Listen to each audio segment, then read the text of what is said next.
Those are your things. Get out of here now. I couldn't hide my shock at the sight of the numerous bags piled up by the entrance. They all belonged to my husband and I, packed with everything from clothes to daily necessities. What is this? Why are we being kicked out of the house we live in? My hands trembled with anger at such an unreasonable act. Seeing my reaction, my son and his wife smirked. Before Dad gets back from his business trip, this house will be ours. We're taking it as a wedding gift. That's impossible. You cannot do that. You didn't give us any wedding money, so this is fair enough, right? You're old anyway. Just go to a nursing home.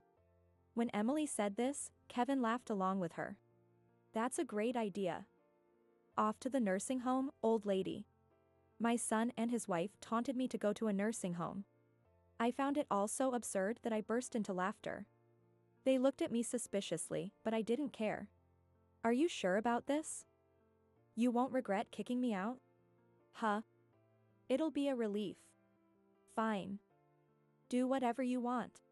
Smiling at their bravado, I took my bags and left the house. Finally, she's gone. This is perfect. We got the house. This is awesome. I could hear their overjoyed voices from behind the door. They had no idea what was coming their way. I walked away, dragging my suitcase behind me. My name is Mary. I've worked in caregiving for a long time, but I retired at the age of 70. Since I enjoy interacting with people, I volunteer as a local social worker even after retirement. My husband, also in his 70s, is the president of a small business. He remains active, traveling with his employees to help train his successor. Once his successor is ready, he plans to hand over the company, and until then, I'll support him in his work. We have one son, Kevin. He was a long-awaited baby, born after years of infertility. We raised him with great care, showering him with love from birth. Kevin grew up to be a thoughtful and well-mannered child, admired by our neighbors. Of course, we didn't spoil him. We taught him basic discipline, like understanding right from wrong and not doing things that would upset others. However, when Kevin became a high school student, I realized there were limits to parental influence. Kevin started hanging out with a local delinquent group, and his character gradually changed. The influence of friends can outweigh that of parents. Kevin, once well-behaved, became rebellious, selfish, and self-centered. Somehow, Kevin graduated from high school and went on to attend a local university. However, he soon started insisting on living alone. We rented him an apartment and helped with his tuition and living expenses. We hoped that university life would instill a sense of responsibility and help him become independent, but Kevin barely attended classes.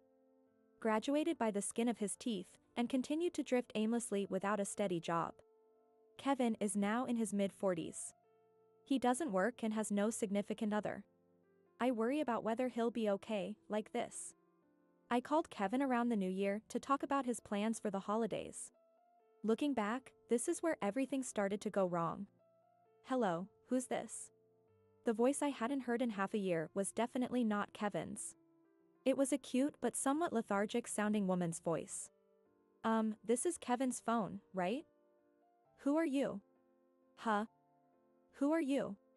I heard Kevin's voice faintly in the background as the woman responded. Emily, who's on the phone? Kevin, some old lady is calling you. I don't know any old ladies. Who is it? Kevin took the phone with a laugh, but when he realized it was me, his tone turned annoyed. Oh, it's you, Mom. What do you want? What's with that attitude? You haven't visited in years. How about coming home for the holidays? Your dad wants to see you. My husband had indeed been feeling very lonely. Probably even more than I did, he worried about Kevin's future and always wondered if he was doing okay. Given how they used to argue all the time during Kevin's teenage years, my husband was particularly concerned. However, Kevin's response was cold. Nah, coming home is a hassle. Emily's here, so I'm not coming. What? At least call your dad then. Yeah, I got it. And the girl who answered, is her name Emily? Are you dating her? Are you living together? I couldn't help but ask quickly, curious about the woman. I mean, it's common courtesy not to answer someone else's phone, even if you're dating. Would someone really call a complete stranger some old lady? Honestly, it's quite rude. But instead of answering, Kevin let out an irritated sigh. Ugh. You're so annoying. What did you just say? You're always meddling. It's so annoying. With a shout, he hung up. Kevin had been verbally abusive during his rebellious phase, but I never expected such words from him as an adult. I stood there in shock, holding the phone. Hey, I'm home. Did you talk to Kevin? That night, I told my husband about the rude woman who answered the phone and the harsh words Kevin had said. He looked serious for a while before gently advising me. Well, even if he's a gig worker, he's working. He's got his own things going on. Let's leave him be for now. Maybe he was right. Kevin's change during high school due to bad influences had shocked me. Even after he became an adult, I was always worried he'd get involved with the wrong friends or partners. This may have made me too involved, which probably put a strain on our family. So, I consciously started to hold back on contacting him. A few months later, Kevin called me. He said he found a well-paying job in town and would be moving back soon. Despite everything, my husband and I were happy. Having our son far away always made us anxious, so knowing he was coming back was a relief. However, when Kevin returned, he brought a woman we didn't know. This is Emily. We're getting married. We were shocked by the sudden announcement. Not only is he marrying a woman with such a bad attitude, but Kevin is still just a part-timer. I heard that Emily isn't working properly either. How could they think of getting married with no stable income? Welcome, Emily. Wow, Kevin's parents' house is so old. The floor might cave in. How long have you been seeing Kevin? I don't remember. Are you always this picky? Emily's replies to our questions were mocking. Kevin didn't reprimand her, he laughed along with her. My husband and I exchanged glances, disappointed. This is terrible. My husband sounded almost sympathetic. Despite our objections, Kevin and Emily got married. When I said I wanted to greet her parents, Emily told me it wasn't necessary and didn't even arrange a meeting. To make things worse, they moved into a new condo right after returning to town. This is nothing like the shabby apartment we lived in before, Kevin said happily. But with their unstable incomes, there was no way they could afford the rent. As expected, they started relying on us for money. We decided to help with the condo rent, thinking it was only natural for newlyweds to need support. Even without asking directly for money, they began coming over more frequently to eat, presumably to save on food expenses. Emily's attitude remained the same. What is this food? It looks so gross. It's always been like this. No color, really. Their comments irritated me. If you don't like it, you don't have to eat. I only cook extra because you keep coming over. Emily seemed unfazed by my words. Influenced by her, Kevin started speaking more rudely to us, making us reluctant to interact with them. Then, suddenly, my husband had to go on a business trip. He needed to accompany an employee who would be his successor, meaning he'd be gone for a few weeks. During this time, I'd have to deal with Kevin and Emily on my own. I'm sorry to leave you alone like this. It's okay. You're almost done with your duties as president. Plus, we have something to look forward to. That's right. We just have to hold on until that's ready. Don't spend too much time with those two. We encouraged each other, and a few days later, I saw my husband off on his trip. Strangely, Kevin and Emily stopped coming over, giving me a brief period of peace. I was busy with my volunteer work as a social worker, so it was a relief not to deal with them. One day, I came home to find Kevin rummaging through the dresser. In it, we kept our bank books and other important items. What are you doing? I turned on the light and yelled. Kevin tossed the bank book aside. Bad timing. Why'd you come home? Do you know what you're doing? We're family, so give me some money. We didn't get a wedding gift, you know. Kevin complained about not receiving any wedding money, but it was no surprise. After all, my husband and I still hadn't accepted his marriage to Emily. Even with the condo rent and meals we were already providing. I couldn't believe he would try to steal from us. I immediately threw Kevin out. I didn't raise you to steal from your parents. If you ever do this again, you're out of our lives for good. With those strong words, Kevin left, clicking his tongue. I quickly called my husband to tell him what happened. Even though Kevin is our son, my husband was alarmed by his attempt to forcibly take our money. He did that. I warned him we'd cut ties if he tried it again, but there's no guarantee he won't. For now, let's move the bank books and other important items somewhere else. I'll be home in a few days, and we can have a proper discussion then. All right, I'll be waiting. With my husband returning in a few days, I hid our important items in a secure place and braced myself for any sudden visits from Kevin and Emily. But I never expected them to use such forceful methods. One day, as I returned from my volunteer work, I saw a truck parked in front of our house. Movers were carrying in boxes and furniture. Rushing inside, I found Kevin and Emily. What are you doing? Oh, hey, Mom. Sorry, but we're taking over the house. We heard owning a house is an asset. It's better for us to live here than you guys, who don't have much time left. Emily said, laughing. My mind was already so confused, unable to comprehend their words. Besides, Dad's still working at 70, right? He's on a business trip now, isn't he? I don't want to end up like that. Working hard is stupid. We're just getting what's ours while you're still alive. Kevin's words were insulting to my hardworking husband. Kevin had seen firsthand the efforts my husband put into running a small business. While I understood his perspective, it felt like an unbearable insult. Those are your things. Get out of here now. I couldn't hide my shock at the sight of the numerous bags piled up by the entrance. They all belonged to my husband and I, packed with everything from clothes to daily necessities. What is this? Why are we being kicked out of the house we live in? My hands trembled with anger at such an unreasonable act. Seeing my reaction, my son and his wife smirked. Before Dad gets back from his business trip, this house will be ours. We're taking it as a wedding gift. That's impossible. You cannot do that. You didn't give us any wedding money, so this is fair enough, right? You're old anyway. Just go to a nursing home. When Emily said this, Kevin laughed along with her. That's a great idea. Off to the nursing home, old lady. My son and his wife taunted me to go to a nursing home. I found it all so absurd that I burst into laughter. They looked at me suspiciously, but I didn't care. Are you sure about this? You won't regret kicking me out? Huh? It'll be a relief. Fine. Do whatever you want. Smiling at their bluff, I picked up my bags and left the house. Finally, she's gone. This is perfect. We got the house. This is awesome. I could hear their overjoyed voices from behind the door.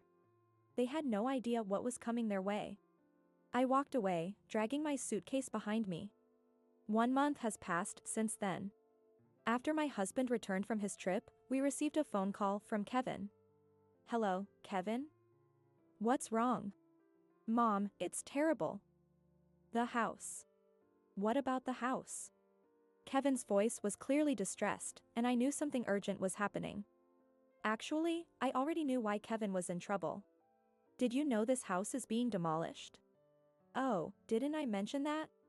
I feigned ignorance, and then I heard Emily's voice next.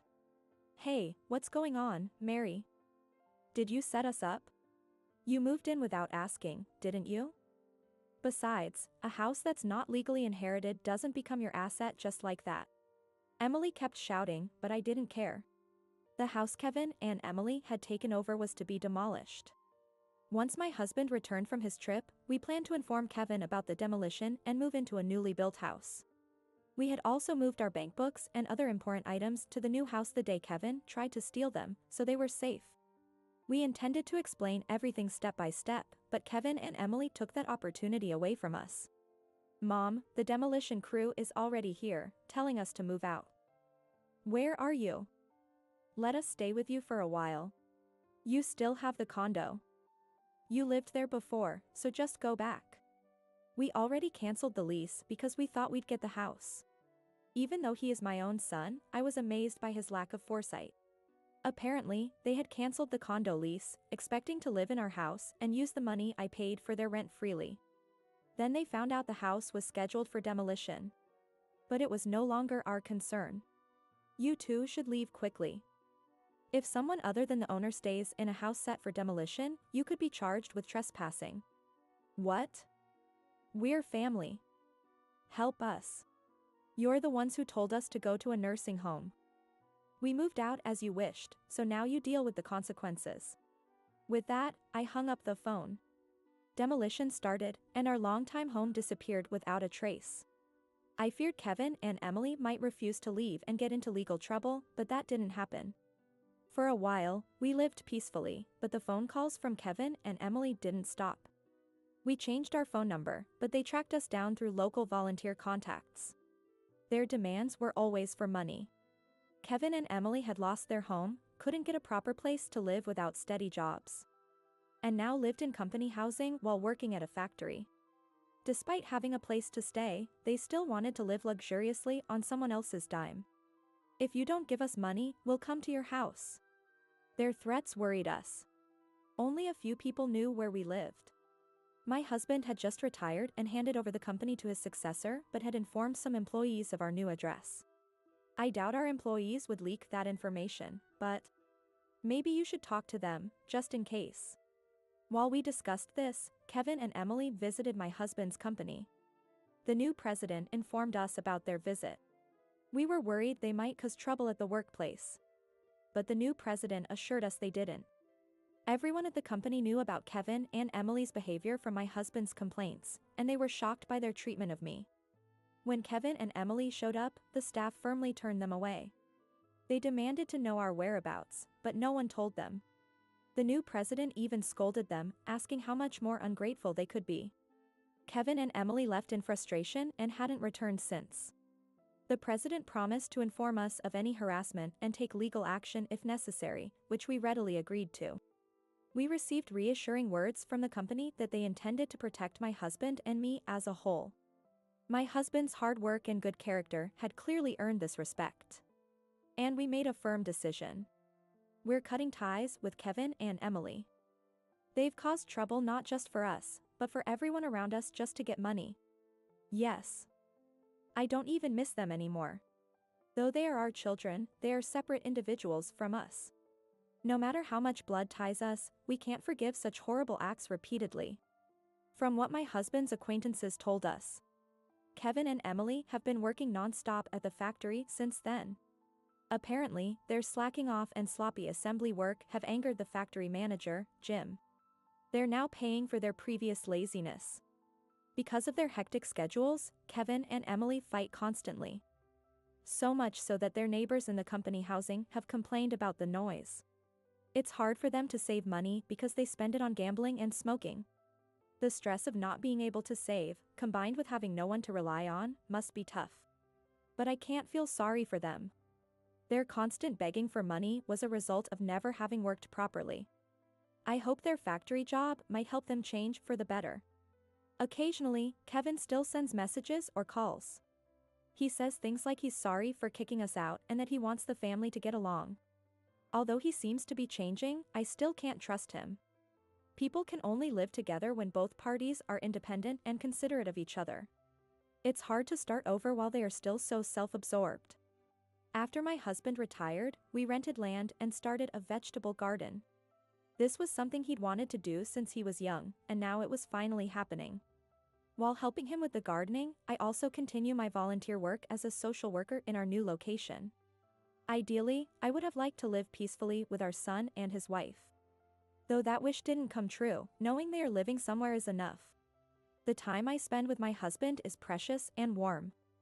I want to protect this cherished happiness and our way of life with all my might.